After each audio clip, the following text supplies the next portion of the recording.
자, 요한복음은 굉장히 특징이 있습니다. 에고 에이미, 나는 나다, 이렇게 얘기하죠. 예수님에 대해서 소개하는 거예요. 예수님은 누구인가라는.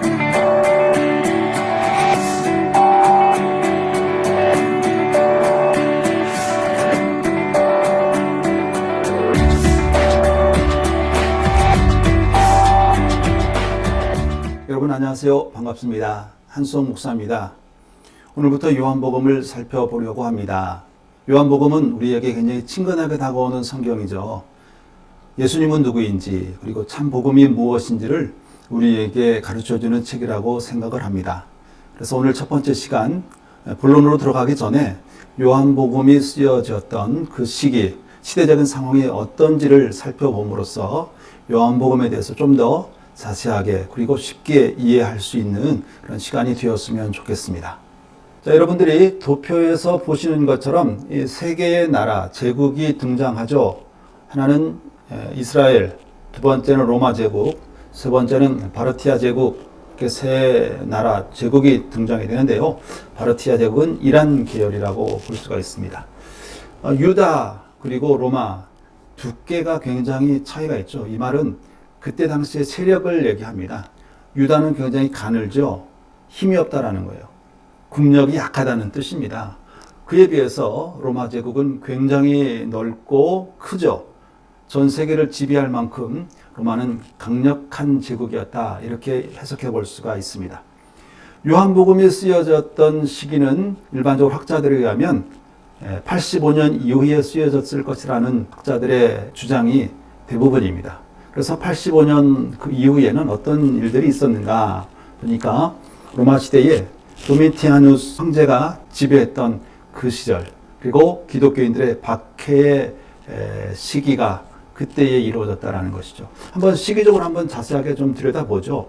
자, 58년 사도 바울이 1차, 2차, 3차 전도 여행을 마치고 예루살렘으로 복귀합니다. 예루살렘으로 복귀한 이후에 사도 바울은 붙잡히게 되죠. 그래서 사도 바울은 죄인의 신분으로서 로마로 압송하게 되죠. 로마로 압송한 이후에 사도 바울은 가택연금을 포함한 감옥 생활을 하게 됩니다. 그 감옥 생활을 하면서 그곳에서 에베소서, 빌립보서, 골로새서 그리고 빌레몬서를 기록하게 되죠. 우리가 눈여겨볼 것은 64년 로마 대화재 그리고 네로의 박해 사건입니다. 64년 7월 19일 날 대전차 경기장 주변에 조그만 기름 가게에서 화재가 발생을 합니다. 그때 당시에 로마는 굉장히 부흥기를 맞이했기 때문에 주변에서 수많은 사람들이 로마 시내로 몰려들어요. 약 125만 명 정도의 인구가 로마 도시에 운집했다고 합니다. 그때 당시에는 125만 명이라는 인구는 엄청나게 큰 도시를 형성하게 됩니다. 그러다 보니까 수많은 집들이 지어지게 되고 로마 시내에서 수시로 화재 발생이 되는데요. 이 64년 7월 19일에는 대화재가 이루어지죠. 조그만 가게에서 시작된 불길이 로마 시내 전체의 10분의 1 정도 다 전소를 시킬 만큼 대화재가 되었습니다. 휴양지에서 쉬고 있던 이 네로 황제는 그 소식을 듣고 급히 로마로 복귀를 하여 진퇴주의하면서 이 화재를 진압을 합니다마는 10분의 1이라는 거대한 지역을 다 전소시킨 이후에 그는 시민들을 위한 정책을 펼치는데 자기가 좋아하는 자신의 정원시설 마르티우스 광장과 개인의 건물들을 이재민들에게 제공을 하고요. 그리고 비축해 놓았던 곡식 창고를 방출하면서 곡물가를 낮추는 정책을 펼치기도 합니다. 근데 그 이후에 이 화재가 난 이 지역을 새로운 로마 도시로 건설하기 위해서 무리하게 도시 건설을 진행을 합니다. 이때 시민들이 오해를 하게 되는 거죠. 결국 네로 황제가 이런 새로운 도시를 건설하기 위해서 이 로마 시내에 불을 저질렀구나, 이런 이상한 소문들이 퍼지게 됩니다. 그래서 네로 황제는 그 시민들의 동요를 막기 위해서 새로운 탈출구를 이렇게 모색을 하는데 바로 기독교인들을 희생양으로 잡게 됩니다. 그래서 거짓 소문들을 퍼뜨리게 되는데 로마가 불탈 때에 기독교인들이 드디어 속죄의 날이 왔다 기뻐하면서 찬송을 불렀다는 거짓 소문을 퍼뜨리게 돼요. 그 소문을 들은 로마 시민들은 기독교인들에 대한 적개심을 갖게 되고 네로 황제는 기독교인들을 붙잡고 처형하고 사형시키는 일들을 자행합니다. 뿐만 아니라 원형 경기장에 이 기독교인들을 붙잡아 놓고 짐승의 탈을 씌운 다음에 굶주린 개들을 풀어놓고 그들을 잡아먹게 하는 그런 아주 잔인한 정치를 벌이게 됩니다. 그뿐만 아닙니다. 기독교인들을 붙잡아서 그 몸에 콜탈을 이렇게 묻히게 합니다. 이 콜탈이라는 게 알죠, 여러분? 이 아스팔트를 만들 때 아스콘 이렇게 만드는 그 기름 찌꺼기, 시커먼 기름 찌꺼기인데요. 그 콜탈을 몸에 바르고 밤새껏 기독교인들을 불태워서 화형시키는 잔인무도한 그런 일들을 벌이게 됩니다. 이게 네로 황제가 벌였던 기독교인들의 박해 시작입니다. 그 뒤에 바울과 베드로는 순교를 당하게 되고요. 70년에 예루살렘이 함락이 됩니다. 70년도에 이 티투스라는 장군이 로마 군인들을 대동해서 예루살렘으로 침공하게 되죠. 유대인들도 굉장히 저항이 극렬합니다. 그래서 3개월 이상 전투를 벌이게 됩니다. 결국 이 티투스의 그 로마군의 힘에 의해서 예루살렘은 함락하게 되는데요. 이 예루살렘 안에 비전투 요원을 포함해서 약 110만 명의 사망자가 나왔다. 이렇게 기록이 되어 있습니다.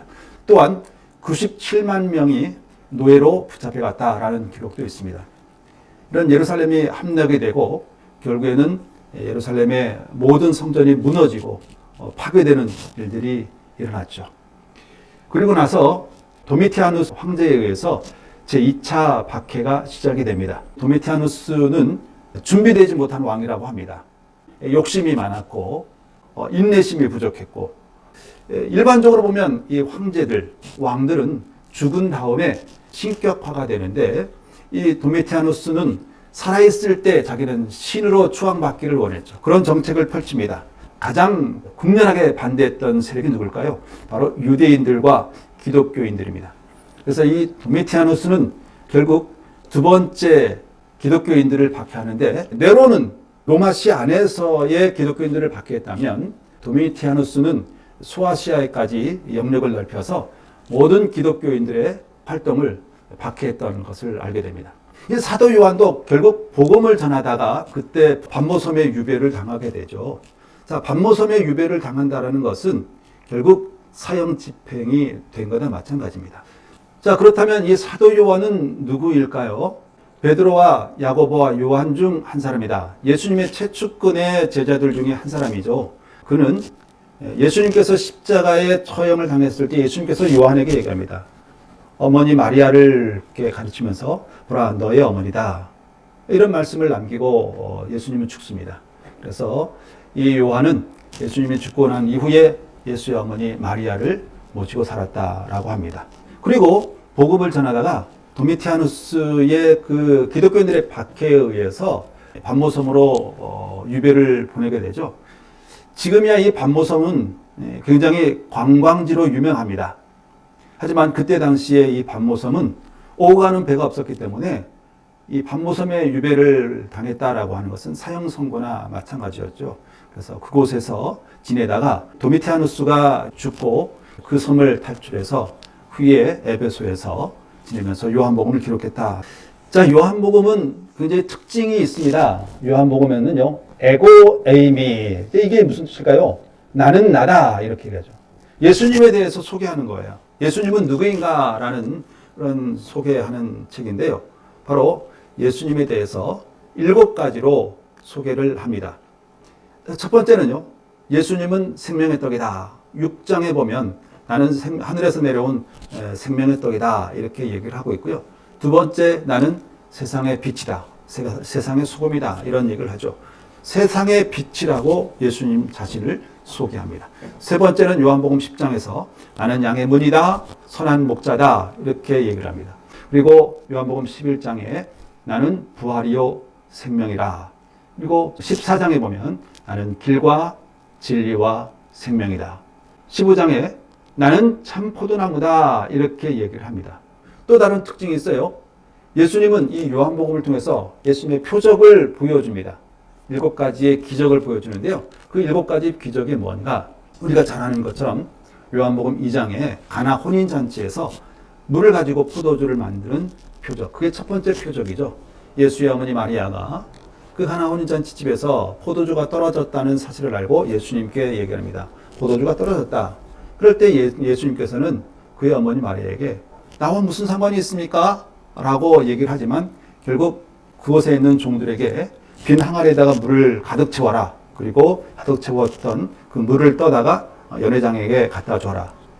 물을 가지고 포도주가 변해지는 그런 표적을 보여줍니다. 그리고 나서 요한복음 4장에 보면 왕의 신하의 아들이 죽을 병에 걸렸을 때에 예수님께서 직접 가지도 않고 말씀으로 그 아들을 고치는 표적을 보여주게 됩니다.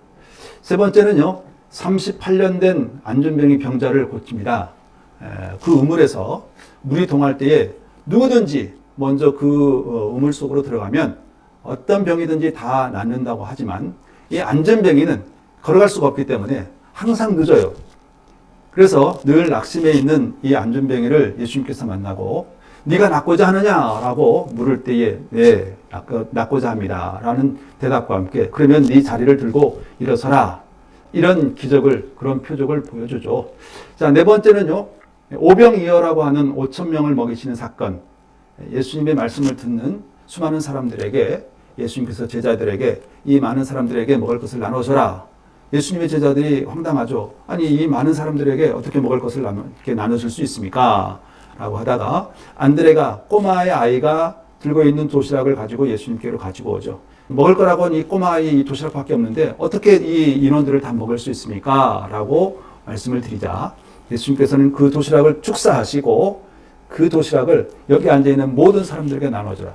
먹고 남은 그 양이 12광주리가 되는 그런 그런 표적을 우리에게 소개합니다. 그리고 나서 계속해서 예수님께서 저녁에 물 위로 걸어오는 사건.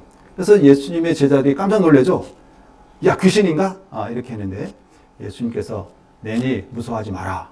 이렇게 하면서 바다 위로 걸어가는 표적을 보여주시고요. 그리고 나면서 소경된 사람을 고칩니다. 눈에다가 진흙을 바르고 실로암에 가서 눈을 씻어라. 아니, 진흙을 바르고 실로암에 가서 씻었을 뿐인데 눈이 뜨여졌다라는 그런 표적을 보여주고 있고요. 마지막 7번째, 죽은 나사로를 살리는 그런 표적을 보여줍니다. 마르다, 마리아. 나사로가 죽기 전에 예수님이 빨리 오기를 기다리고 있죠. 그러나 예수님이 안 옵니다. 그 후에 나사로가 죽은 후에 예수님이 마리아 집을 방문하는데 마르다 마리아가 굉장히 서운했을 거예요. 예수님이 일찍 왔으면 우리 나사로가 죽지 않았을 텐데 라고 할 때 나사로는 죽은 게 아니라 자고 있다. 이렇게 말씀하면서 죽은 나사로를 예수님께서 살리는 표적. 그래서 결국 이 요한복음에서는 7가지 표적을 우리에게 소개하면서 진정한 복음, 참 복음이 무엇인지를 알 수 있을 것 같습니다. 자, 그렇다면 이 요한복음을 우리 전체적으로 한번 살펴보겠습니다. 첫 번째, 이 요한복음은요, 예수님을 말씀으로 소개합니다. 하나님과 함께 하셨던 그분이 이제 말씀으로 우리 가운데 임하죠. 유대인들이 가장 이해할 수 없는, 용납할 수 없는 것이 하나님이 인간이 되었다는 것이죠. 성육신입니다. 근데 이 사실을 요한은 충분히 소개하고 있다는 거죠. 예수님께서 하나님이시지만 성육신 하셨다. 로고스로 오셨다라는 것을 소개할 때에 그 뒤에 침례 요한에 의해서 예수님에 대한 소개를 하게 되죠. 많은 사람들이 침례 요한의 외침에 따라서 와서 침례를 받는데 침례 요한은 나는 그분의 신들매를 감당하지도 못하겠다. 나는 너희들에게 물로 침례를 베풀지만 지금 내 뒤에 오시는 그분은 성령으로 너희에게 침례를 베풀 것이다. 이렇게 하면서 이제 본격적으로 예수님이 사역에 대한 소개를 하게 되죠. 이제 예수님께서는 본격적인 사역이 시작됩니다. 예수님께서는 말씀을 가르치시고요. 불쌍한 사람들을 도와주시고 그리고 병든 자들을 고치는 사역들을 많이 하는데 문제는 이 38년 된 병자를 안전병이를 고칠 때의 문제였습니다. 왜냐하면 그 사건은 안식일 날 행해졌다는 거예요. 안식일 날 이 안전병이가 고침을 받았다는 것은 바리새인들이 굉장히 분노할 일입니다. 그래서 예수님과 논쟁을 벌입니다. 안식일 날 이런 일들이 하는 것이 온당한가? 이런 얘기를 할 때 예수님께서는 안식일이 사람을 위해서 있는 것이지 사람이 안식을 위해서 있는 것이 아니다. 뭐 이런 논쟁을 벌이게 됩니다. 그리고 나서 논쟁으로 끝나는 것이 아니라 이제 바리새인들과 예수님이 정면으로 충돌을 해요. 바리새인들은 예수님을 죽일 계략을 세우기도 하죠. 특별히 예수님을 함정으로 몰아세워서 공분하를 시키려고 계획을 합니다. 결국 이제 예수님은 그런 일들이 계속 일어나다 보니까 예수님은 더 이상 활동하기가 어려워졌습니다.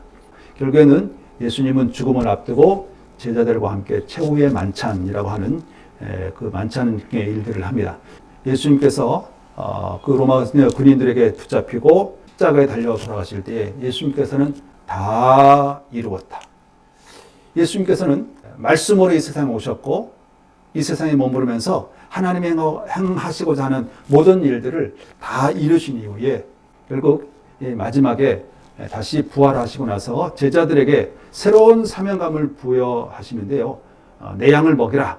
이런 사명감과 함께 베드로에게 순교할 것을 예언하기도 하시죠. 저는 이런 요한복음을 살펴보면서 예수님을 아는 것이 하나님을 아는 것이고 예수님의 가르침을 아는 것이 진정한 복음을 깨닫는 것이다 라는 생각을 해봅니다. 여러분들이 저와 함께 계속해서 요한복음 속에서 진정한 예수님이 누구인지를 발견하고 참 복음이 무엇인지를 깨달아서 참된 복음, 믿음의 소유자들이 되었으면 좋겠습니다. 오늘 첫 번째 시간 여기서 마치도록 하겠습니다. 고맙습니다.